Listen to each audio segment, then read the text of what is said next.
All right. Welcome to another episode of the Interfaith podcast, which is a podcast with our FIU online courses in religious studies and politics and international relations.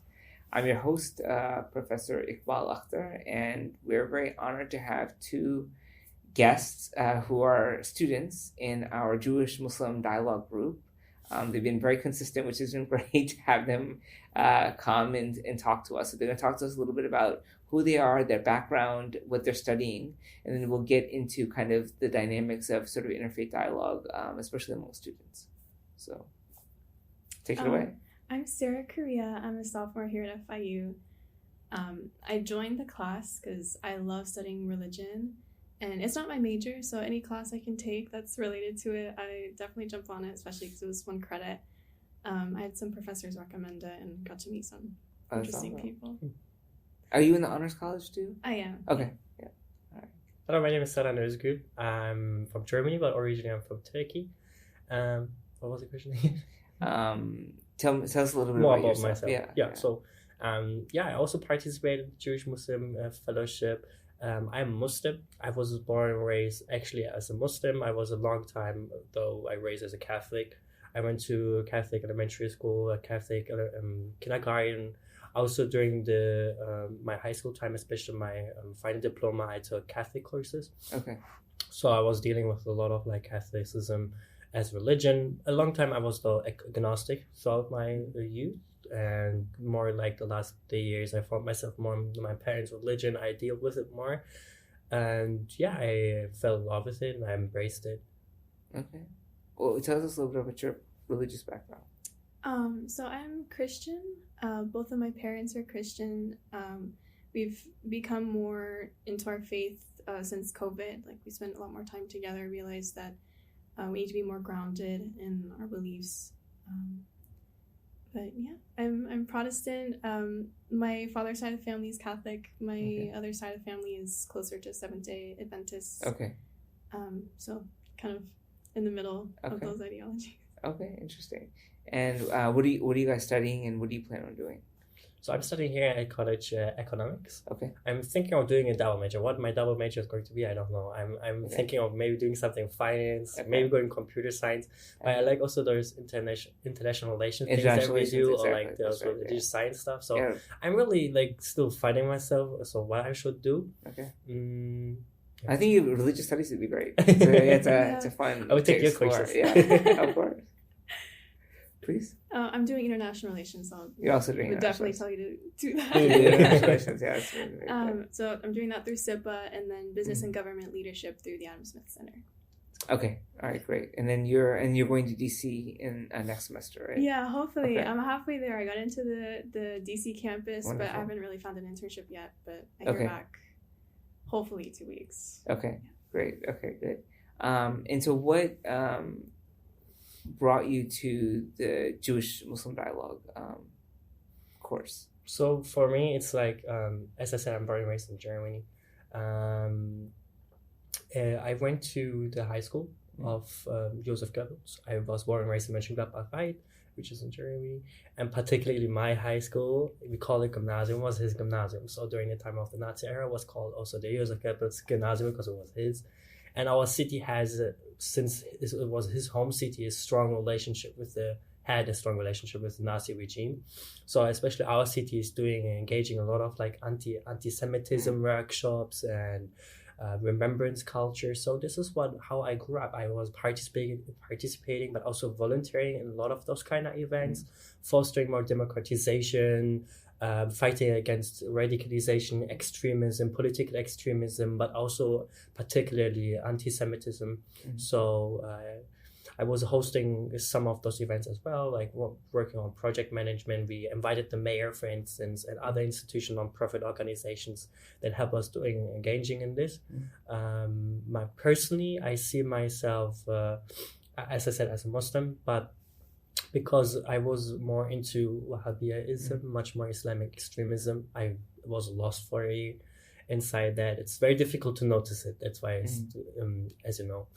And I got out of it, and it's like I have much more a mission to like help people to understand that this form of radicalization is not good, that human beings should live their life as they want to live it, and that we shouldn't have the right to judge and interfere in the lives of people. We should help people to, yeah, as I said, like live in peace and harmony. And So what took you out of Wahhabism? what took me out of Wahhabism? So the thing is that I had a very difficult relationship with Islam in the beginning. My father was very forceful when it came to religion. My mom is a Kemalist, so she has not really a lot of things to do with their religion in general. They take it much more private and say that liberal, like secularists. Right. So they say that you should do it when you want to do it, but nobody's going to force you to do it. My father's much more conservative, so he would force it on you. He would be like, when you want to go traveling with me, you need to memorize this in this chapter of the Quran. And I would be like, I'm too lazy to do this. I'm not into it. On the other hand, I was also bullied in the mosque, so I have for a long time had really problems with like self-esteem and self-confidence, and those kind of moments. Like when I was a child, they shaped me a lot. So it instilled me like in hate against Islam. So for a long time, I didn't want to have anything to do with it. This is for like a longer time.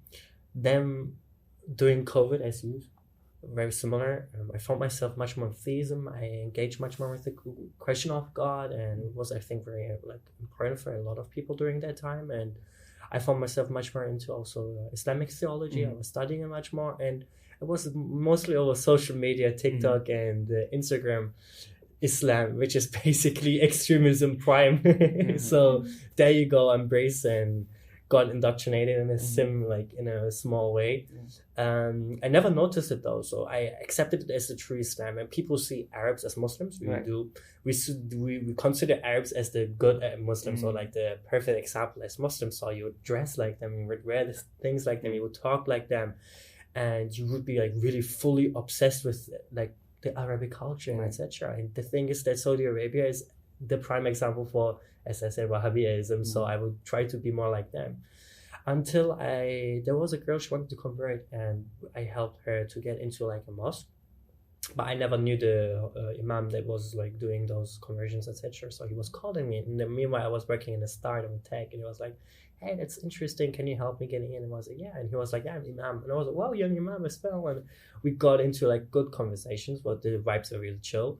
He invited me over to his mosques, and then he saw that I'm really also intellectual. I'm really engaging. I tried to get into university, which is a big thing going to America. Yeah, of course. For us Germans, is a big thing. Yeah. So he invited me to his usul al-fiqh classes. So there I learned that it's much more than just like taking the hadith and doing whatever you want to do.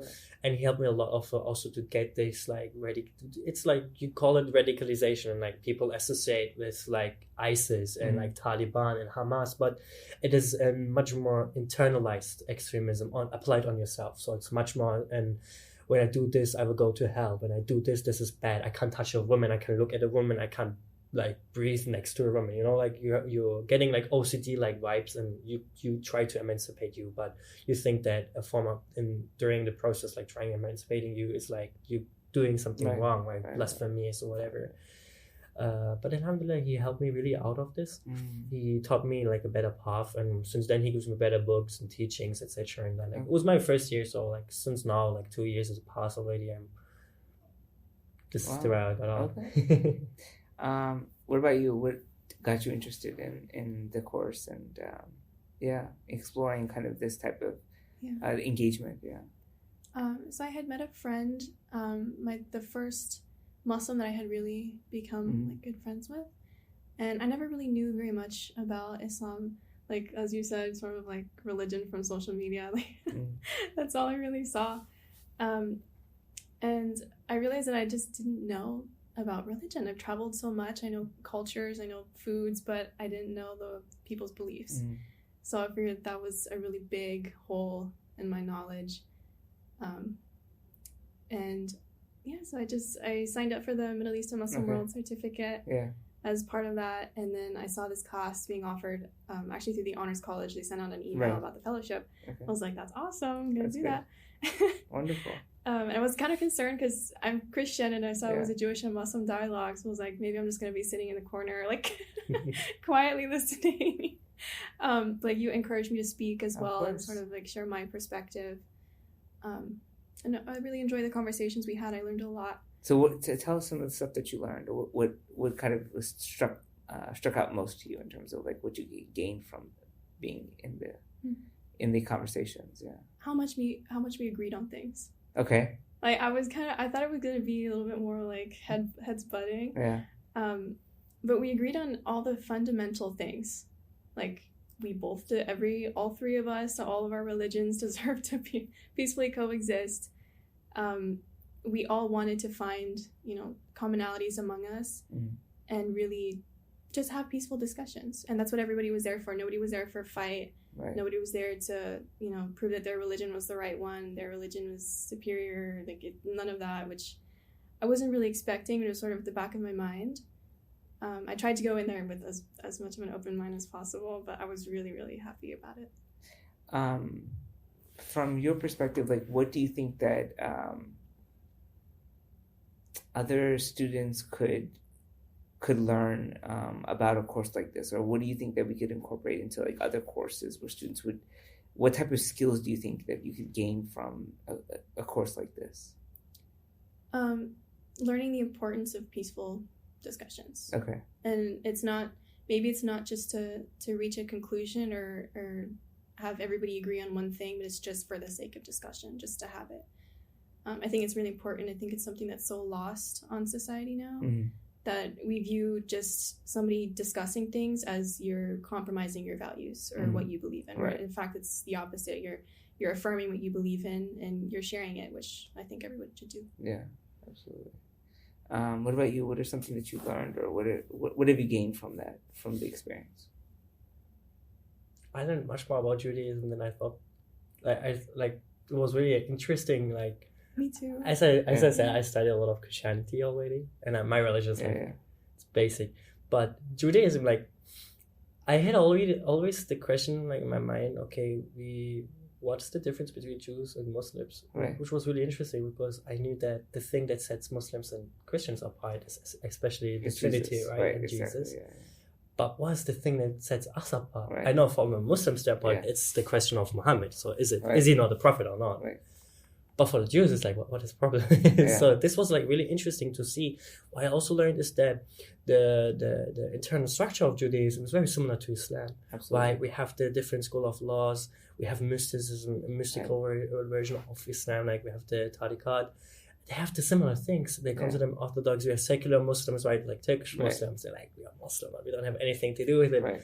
And then you have secular Jews, and it's this basically the same. And it was like crazy. They were talking about what do you need to do in order to get to paradise, and he was talking about the Noah's laws, and I'm like, that's the same thing. And we have the same requirements, same conditions, same. I was like, what's the difference? What sets you apart from me? What is making you better than me? So this was very interesting to learn. On the other hand, something that I would say about your point is that the thing is that when we are like in this very agitated society, and when we're not really engaging in conversations and discussion with the opposite, what happens is that I'm installing a picture of this person in my mind, and like, this is what I believe that is the true case. So why I'm thinking this way about Jews, am I like forcing myself to believe in this, and then I'm applying this concept on every other person, and I'm expecting everybody being like that. And then you sit with them actually, and you see they're just a human being like you. They have the same problems, they have the same questions, they also have exams, they also have money problems maybe, whatever, like they have problems with their girlfriends. It's like, you see, the problems are all the same. The solutions may be different. They go read the Bible, or read the Torah, I will read the Quran, or whatever, right? And I met, yesterday was really funny, I met a Turkish Jew.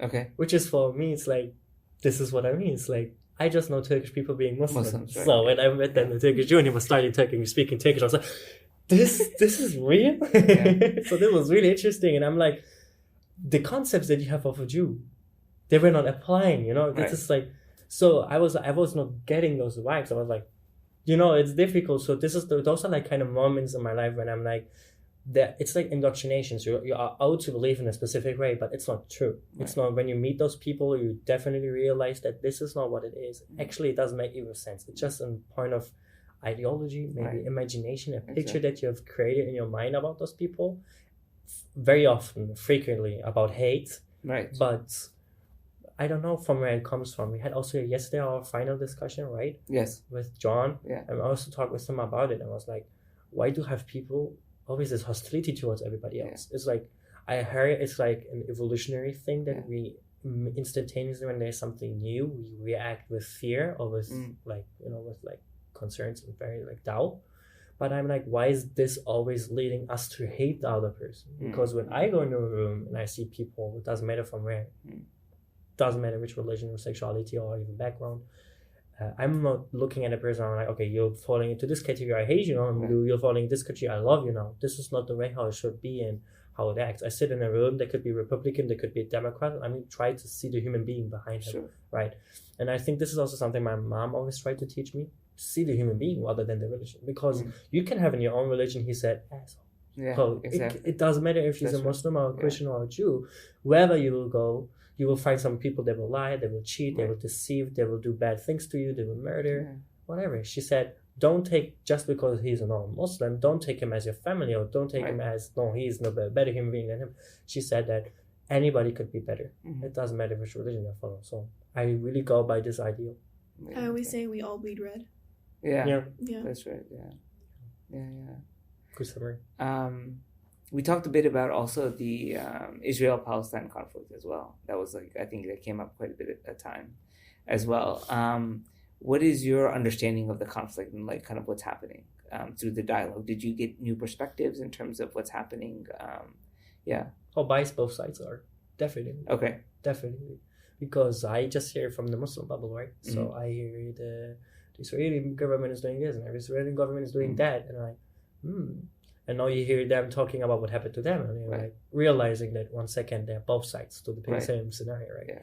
And I think the most shocking story that I heard, like what happened, not like in fiction, is like when Hamas was on 7th October going to this concert, and then like killing 1,300 people, and then like shooting them to their genitals and recording everything, posting and then submitting on in the internet, and I'm like, what are you expecting? And as government to react on this, right? There's no, this won't be chill anymore. There are like lines to be crossed, and if it would be just an attack on military institutions or whatever, it's still not legitimating what happened. And it's still bad, but it would be still different than rather than just attacking random civilians on the street. So I think it helped me to see that there are both sides to the picture, and that it is not really black and white. That there are more things included in this whole situation. And it helped me also much more to judge it objectively rather than like being, as I said, in this Muslim bubble. Just on one side, Exactly. It's not one side anymore. I can see both sides. I still see both sides falls. This would be a big fall on the Palestinian side. I could also name plenty on the other side. So I always believed in that when it comes to an argument and discussion, when there's a fight, both did something wrong. So I never really believed that even in a war that could be the truth. I see it here. I realized that I realized it that moment as well. So it's the same thing here. It helped me a lot. What about you in terms of understanding the conflict? Did it give you different perspectives or different understanding? Yeah, so as an IR major, I'm used to my classes being very factual. This is the law, this is the history, this is the circumstances. We're not going to give you our opinion, but these are all the facts. And then you have students that are just emotionally charged about it and will try to debate those facts. It's all about facts. What I liked in the discussion, it was about how does this make you feel as a Muslim or as a Jew? How did this affect you? Did you have family? How has this changed how you feel your life in America, especially in Miami, as diverse as it is? How's your life changed because of this? Even down, like we talked, even how this affected domestic politics, how this affected halal, the protests on campus. I like that we brought such an international issue and made it about FIU. And like about the people in the room. I liked it as well. John asked those questions always, like, how does it make you feel though, right here on campus? It's really interesting to learn new things. Which makes it more of a discussion than an argument. Exactly. Which I really liked. Like we were able to bond over the fact that it affected everybody. Not just like I'm right, you're wrong. It was like we both kind of suffered because of this. Yeah, I was very shocked. I mean, I think one of the good things about having John as a kind of a partner and the both of us leading it, I'm coming from the teaching side, and he's coming from the campus, sort of lived experience and kind of the stories that he was telling in terms of like what students are coming to tell him, and kind of how people feel like, I think the saddest part about it all is how here in the United States, people didn't feel safe. And I think that has been something that has been a big change, because when I was going to university, 9/11 happened, and I was at, there's a big number. It's kind of a Jewish university, or so there are a lot of Jewish people at the university, and they really made sure that we as Muslim students felt safe. And they made sure that, like, they put extra security around where we were staying after 9/11, because there was a lot of hatred against Muslims after September 11th. I mean, it was everywhere, all over the place. And, there were people being, targeted, and there was a couple of people got killed because they were Muslim. Mosques were being shot at. I mean, it was a kind of a very scary moment. So it was very, very sad to hear that the Jewish students were feeling the same way. And that they were being harassed and they were being attacked, because I felt like after September 11th, at least the Jewish community kind of really protected Muslim students. And it was very sad that in a situation like that, I would have liked ideally that Muslim faculty and students would have been able to defend their Jewish sort of compatriots, right? And it was actually the opposite, where Muslim students were harassing Jewish students and making them feel unsafe. So I think that's been very, very hard to see, I think, yeah. Yeah. And kind of like going off of that, one of the students from the dialogue class was saying that he's born in this country. He's a Jew, and he said that after October 7th, people stopped seeing him as an American, and only as a Jew. Like I was born here too. I'm just so disappointed. It's very, very sad. It's very sad, and also both sides of the aisle. I mean, right. Like reducing somebody down to a conflict on the other side of the world. Exactly. Instead of you're a human. Yeah. And even more than that, you're my fellow American. Right. No, it's interesting because, how can I say it? Like, I come from Germany, so the way how I see things is always very different than to how Americans see it, right? So for us, we didn't have really Billy culture on campus. Yeah. We didn't really have things where we didn't feel unsafe when it comes to the gun problem, right? Those were not things for us. So I could say my opinion, and I was feeling safe because I knew that the worst thing that's going to happen is someone's going to stand up and is going to punch me for it, but there will be people, my friends, myself, that can defend me, right? So, exactly. But here it's a bit different because the security measurements sometimes are not really, how can I say, sophisticated. So you don't know if the opposite is currently bearing or not. Exactly. Can you say whatever you want to say currently in a moment? Right. Are you going to do something that is going to make this person so upset that they're going to take those kind of measurements because they are, I don't know, mentally disturbed? So those are the things that I see. On the other hand, it's like, being in Germany, we are very far away of a lot of things that are happening. Like, for instance, Israeli-Palestinian conflict, we're closer to it, but still, like, it's a thing for us, while it's still far away. So how we do see those things is like, we just know them from stories. We talk about Nazi, we talk about Hitler, we talk about all the things that happened, like the Shoah, and we're talking about this very often, but it becomes much more like a story rather than reality. And hate against people, this is not something that we really see. We see, of course, on the street someone who's just pissed and is like talking to you in a very derogatory way, but really racism is not something we perceive.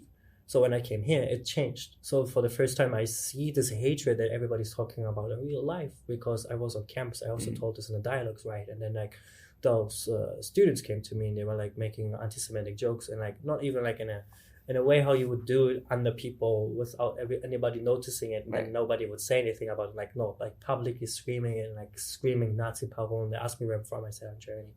So they went into this Nazi bubble. And those are things that are scary things, how they see this hatred being normal and being, how can I say, normal. Yeah. So the hatred things was scary. Yeah. I think for the students that are watching, what is it like something that you would like to tell other students who are kind of interested in sort of peace building and sort of interfaith dialogue? asking questions is the point. Okay. It's like if you have a question, you have a stereotype in your head, get it out, ask it, maybe do some research before. Okay. But that this is a place to sort of get over that and realize that that's just, it's like brain rot. It's just brain rot that you see online. None of it's true. And you can only really get over that once you meet face to face with that person. You realize like, wow, that was totally off base. This person and I are actually really similar. You sort of get over that. I think it's really important to have these kinds of discussions everywhere, in religion, politics. Like, we need to start seeing each other as humans instead of, like you mentioned, their box, their label. Exactly. Yeah, I mean, I think that's part of the reason why we decided to do it this way, and then also have some food as well, which I think is always helpful. Yeah. And then just sit. The wraps up. And we can all bond over falafels. Exactly. Exactly. Oh, the chickens are really good, right? Well, yeah. I mean, just having it in person, I think, is a whole different quality than doing on Zoom or something like that. Exactly. Definitely. Yeah. What I would say, I think, is a bit difficult. I know students, they have not really a lot of time engaging in those kind of discussions and debates. It's much more like, I like doing it as a passion. Of course, so exactly. I invest my time in it. And I will be definitely busy. The only thing I can give to people is, especially students, is that currently we all become adults, right? We're children, teenagers, we're going from this youth step known to new world, let's call it. And the problem is that there are things that I can do as a child. There are things that I can do in mid school and high school. Saying things maybe like, having those kind of platzers, which is fine because you're still learning, right? My history professor, Dr. Jones, said, you're developing until you're 37. You take those years, do your mistakes and do your errors. But on the other hand, like, you should also start thinking like an adult, acting like an adult, and going onto campus and insulting people and screaming, kill Israel or whatever. Or I'm going on campus very often. I hear often Christians talking very derogatory about Muslims and doing very Islamophobic statements and those kind of stuff. And I'm like, why would you do this? Because you might disagree to his ideology, his religion, his whatever he believes in. This doesn't empower you, though, to sit there and make derogatory jokes in terms of like insulting, being racist, And for me, it's feeling, how can I say it? I don't feel secure or safe. Right, of course. I went to the Charlie Kirk gathering. Right. So Charlie Kirk was buried. I think it was on September the 13th, the 12th. Yeah. On the same or the next day, they did like a gathering. Exactly. A memorial event? Exactly. I was there. You were there? Yeah. Oh my god, it was so scary. So anyways, I went, like a friend of mine, he was really into like Republican things, which is crazy because, okay. But he asked me if I want to join. And I was like, I'm not really into this. He was not really supporting Muslims in general. Yeah. But I was like, at the end, still as a human being, still I want to set in a statement that this was wrong, that you don't murder people, that this is not the solution. So I said, let's go join the praying session, the ceremony, right? And sit there and make a statement. And I was sitting there and they were all being very emotional, which was very interesting on the one hand, but they started to talk about how this is now a spiritual war of Christianity against Islam. And I'm like, this kind of rhetoric, I don't like it. It's like getting very aggressive and agitating. And I'm sitting there as a Muslim and I feel very uncomfortable, especially because two of my friends are not like me, having the privilege looking very German, coming from like Arabia or from Pakistan, and you can see that they're Muslim, and then like their looks coming on you. And we get in, and this is the thing that I as a German have done in my mind, is like they didn't do testing at all. They didn't look if we checked, if we have guns on us or whatever. So we were sitting there, all those people being very emotional. People when they're extremely emotional, they don't know what they're doing, right? So I was really uncomfortable. The next moment I heard that, I left. So those are like kind of moments that are really shaping me here on campus that make me feel unsafe as well. Yeah. So I see that there's like what can I say it, thing of ideologies getting currently strong. Like, it's university, of course you're going to be like, one day you're communist, one day you're, I don't know, Democrat. You need to find yourself, but it's currently weaponized against other people. And I see how a lot of people feel unsafe on campus, not only Jews, Muslims, Christians, etc. In the next iteration of the dialogue group class, what do you think? What are some things that you think that we can improve upon, or what do you think we should do differently that might make it more effective? It's a good question. I think I like the food part a lot. Okay. I like the timing. A lot of people are like, it's evening. I like the timing. The morning thing was even worse for me because I need to skip a class. So I think keeping it in the evening is good. Okay. It's not about, I think, the way how it was conducted, maybe the way how we're recruiting more people. Yeah. I think we need more people. What do you think we could do to recruit more people? It's a very difficult thing. On the one hand is we need to convince people to invest time, yeah. On the other, making it interesting, right? On the third thing is people are discussing and debating and arguing a lot, and they're like, why should I take my free time arguing for free food, but let's go to Starbucks or so it's going to be a difficult thing. I think what I would wish more, getting more Muslims inside. Yeah. This would be more what can I say? Because initially, the first meeting, there was quite a number of Muslims, and then like basically they all. Oh, but they were my friends. Okay. So I forced them. You forced them. So I was like, guys, you come with me. The two hijabis, right? But besides those two hijabis and me, there was no other Muslim. Again, of course, you. Of course, and Muhammad. But I think we need much more also stronger presence of the ones who are representing each group, right? Exactly. So we had, for instance, a session only one Jew, and then 3 Muslims, and then like one session, 1 Muslim, and then 6, 7, 8 Jews. Right, exactly, it's not really helping to pair up. Exactly. So it's a difficult thing. I would suggest reaching out to all those kind of student buddies, right? Like the clubs. Yeah. But I know I'm coming from those clubs, so I know how they think about those kind of events. So it's going to be difficult. Yeah. What I can maybe suggest is to still finding any person of contact in those kind of groups and trying to convince. There will be definitely people, right? Okay. On the other hand, as we also discussed yesterday, maybe also make an outreach outside of our university. That's right. Trying to make it more general, recruit people from different campuses, different universities, and maybe inviting them over. Bring them to come. Okay. Maybe also having guest speakers over. Maybe people like seeing interesting and famous people. I actually think the guest speakers might take away from, at least for me, like what the club was, or what the meetings were most. Well, one of the things we're going to try to do next semester is do a movie as well. Okay. Do like a screening of like a Palestinian-Israeli movie, and so that they can kind of do something a little bit different as well, and actually have the producer come and talk to the students and stuff like that. I think that would be kind of fun. That would be definitely. Yeah. Maybe we can also talk more about maybe faculty, right? Yeah. Asking them if they can come, get this out. Yeah, faculty members, but I mean also that they can help getting it out to students. To students who are interested. Exactly. We had this one history event about winter crude on the First World War, and they reached out to our professor. We're like, we invite your whole class to come and join, and then we filled the whole room. So I think reaching out to faculty and asking them if they have if they are interested. There will be definitely people that will hear that or see it as a way to foster much more harmony around or between everybody. All right. I agree with what he said, that there should be more Muslim representation. I love the fact that we agreed on a lot of things, which is great. But I think what would make the discussion even better is to have people that we just disagree with. Right. Like, on everything. That would just drive the point home. Not because I'm argumentative. But let me just the point is not to argue. The point is to realize that you're more than what you disagree on. Right.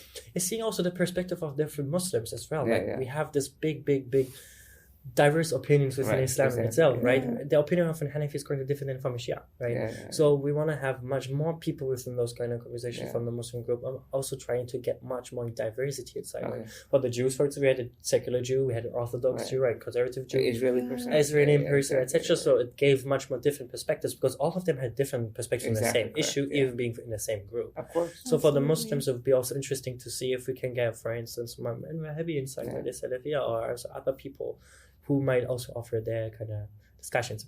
I was feeling the whole time in those kind of debates, we're like trying to be politically correct and like not saying things. I noticed everybody was kind of like on their best behavior. Exactly. It's like in German you say Sunday face, like Sunday behavior, your best behavior you can demonstrate. Do you think it got more real towards the end? Yeah. It got definitely. I think everybody said at the end of the last class, not the one on Wednesday, but the last one I was on in the evening, was that we needed more people that disagree. Yeah, exactly. It's like we can have a we all agree discussion. Yeah, we all agreed. Like we just got along too well. We all became friends. Like after the session, I would just go with everybody to Halal and we would just joke around. Well, I mean, that's the thing I really am so happy about, that I feel like you guys have developed friendship together. And that's a really powerful and important thing. And it's gonna, for me, I think like the friendships that I had when I was in high school and college really had a huge impact in terms of like Exactly.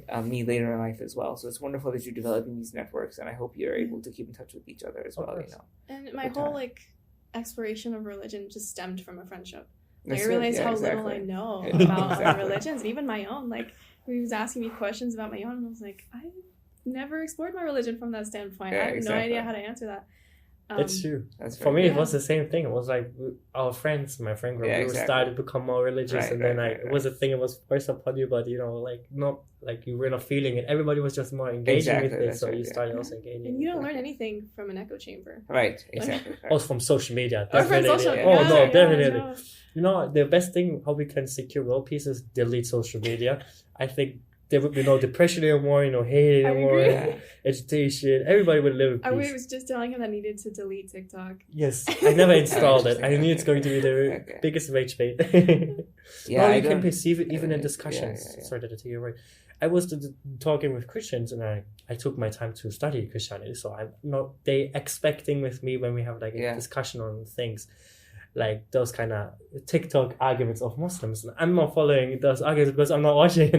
I'm studying from a different perspective, but I sometimes see it on Instagram and YouTube. You see it. I'm also Yeah. I'm not living behind a rock.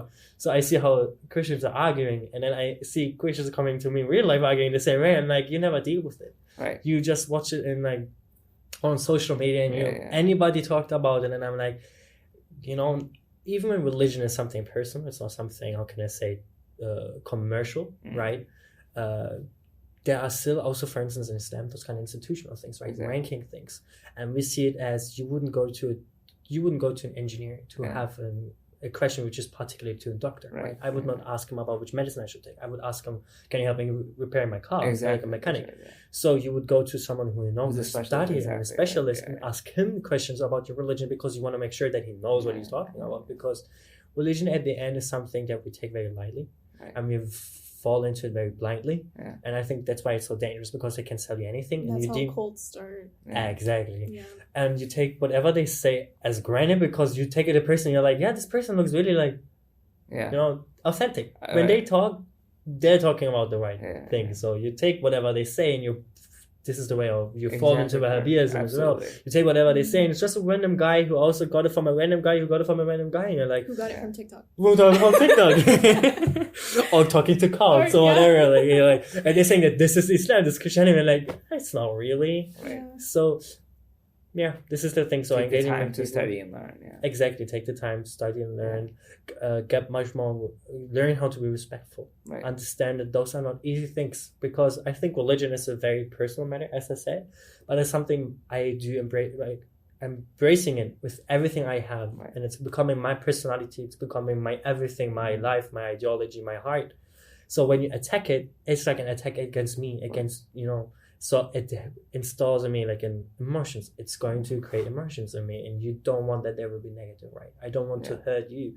So I will sit there, and I'm going to try in the most respectful way as possible, saying things the way I view them, not trying to put them into, like, not reducing them to absurdity or trying to Yeah. make it insultive. Like, of course, from a Muslim standpoint, maybe the Trinity concept might be that you don't understand that this is wrong. Right. Would be like, why you not understanding it? We make jokes Yeah. about it. The same vice versa. They would be like, how can you not understand it? Yeah, So you weren't making jokes about it. The thing is, if I would know you really well, you would, like my best friend, Yeah. I think we can do those kind of jokes, because I know that your intention behind doing those kind of jokes is pure, and Right. you just do it because we're friends. This is what friends nowadays do, insulting each other. But when it's like a random stranger on the street, pay attention to how you talk, Right. because people don't know your intention behind it, right? So those kind of things. It's already a very agitated moment, I think, Yeah. in our society. And I think we don't need much more idiots talking on the streets very loud and derogatory about people and harming and insulting and cursing. Yeah. And you can kind of like get over that by practicing. Yeah. Like becoming more respectful through practice. Like you really can't do it any other way. This is Yeah, exactly. the only way to become a respectful debater. Not even debating, just sharing. Right. I wrote a paper on cancel culture, and this is the other argument that I would have to the same thing. On the other hand, people need to understand how to grow thicker skin. Mhm. There will be people saying things, and you should not always take it too personal. But, like, for instance, there was this hate Christian hate preacher. And nobody taught me that this is something you should not engage with. I was like, oh, this is interesting. A hate preacher? Yeah, the ones who are always on campus, in front of GC and screaming, you go to hell, and they're like, are you going to hell? And they'll go to me, they're like, you're going to hell. It's like, oh, okay. It was really interesting conversation, and I reported the video they recorded because I didn't know they were recording us. They would do it like much more. Yes, they were recording it. I didn't like it. I didn't know that. And he was starting to insult the prophet. And in those kind of moments, it's like, I am not reacting very emotionally in those kind of moments because it happened very often. So I'm like, okay, this is not really an argument against me anymore. Exactly. I'm like, do it, but what is the purpose of you doing it in that moment? Because the discussion, he was talking about very funny, maybe also for you. We found the bones of Jesus, so this is proving he's God. And I was trying just to be rational. And I was like, I could find anybody's bones. This is not going to, but that's not even possible though. Yes, the whole point. Exactly. Thanks. So I was like, so I was talking to him. I was trying to talk in the most respectful way I could. And he, as I said, people don't see immediately Muslim. So I was talking to him, and then the hijabi would come, and he was like, I am Muslim. And I was like, yeah, I'm Muslim. And then he was like, punchline after punchline. I'm like, there you go, insulting your prophet, everything which is holy to you. And I'm like, he was trying to stay that I was trying the same way. And I'm like, no, I'm just trying to critically tell you that what you're saying is from a Christian standpoint stupid, and from my standpoint, so it's not even what you're saying. You can believe in it, but why are you screaming everybody? Why are you spreading so much hate? I was saying in the video, and I was like, this doesn't make sense. Because when you're really believing in this is your belief. Believe in it, right? I would also not sit down with someone who's believing the earth is flat, and I would try to scream at him. I'm like, believe that the earth is flat. I'm not going to put you into a geography class and physics. You should not teach children. But this is something you can believe in. I think this is totally up to you. I don't like that. Definitely, I don't like that. After that, he destroyed my mood the whole day because I was like, no, that would be me too. I mean, there's a little verse that talks about how you should share your belief. It's like, know in your heart what you believe and why you believe it, and share it with gentleness. It should never be like, you're wrong, this is why you're wrong, like you're so stupid, you're an idiot, like that's exactly. First of all, nobody should be saying that. Exactly. The bone thing is kind of funny though. The bone thing was never. I've never heard of that before. No, we don't even need to argue it from a religious standpoint, right? Going into a religion and then arguing from there. We can also just go into theism in general, right? What is the point of we not knowing what is not the right thing or not, right? So even when I'm a Muslim and you're a Christian or he's a Jew, we still not know for sure that this is the right thing. There's still this thing of I'm believing it, that it's true. So I'm making it myself. At the end, it's still remaining subjective. I would claim it's objective, right? To believe in God is objective for me. But personally, individually, it remains subjective. So why are you coming to me and trying to enforce it on me, calling everybody stupid? Because at the end, my background is different. I raise up differently. I have maybe different access to information, etc. So what I believe may be different to you, even when we're in the same religion. Exactly. I could be a Muslim, you could be a Muslim, and you could still have the different belief than me. We could still disagree on points because still your background is going to have a huge, huge impact on whatever you believe at the moment. Exactly. Well, I wanted to thank you both for sticking with me through the entire process. I know it was it's quite a ride, I think, in terms of every experience, every session was quite an experience. I think when you're done. It's not going to end though, right? We're going to keep going. We're definitely going to keep going, but I really appreciate it. And I'm very thankful to have you guys as students and to be able to join me on this journey. So thank you. Thank you. Let us go. All right.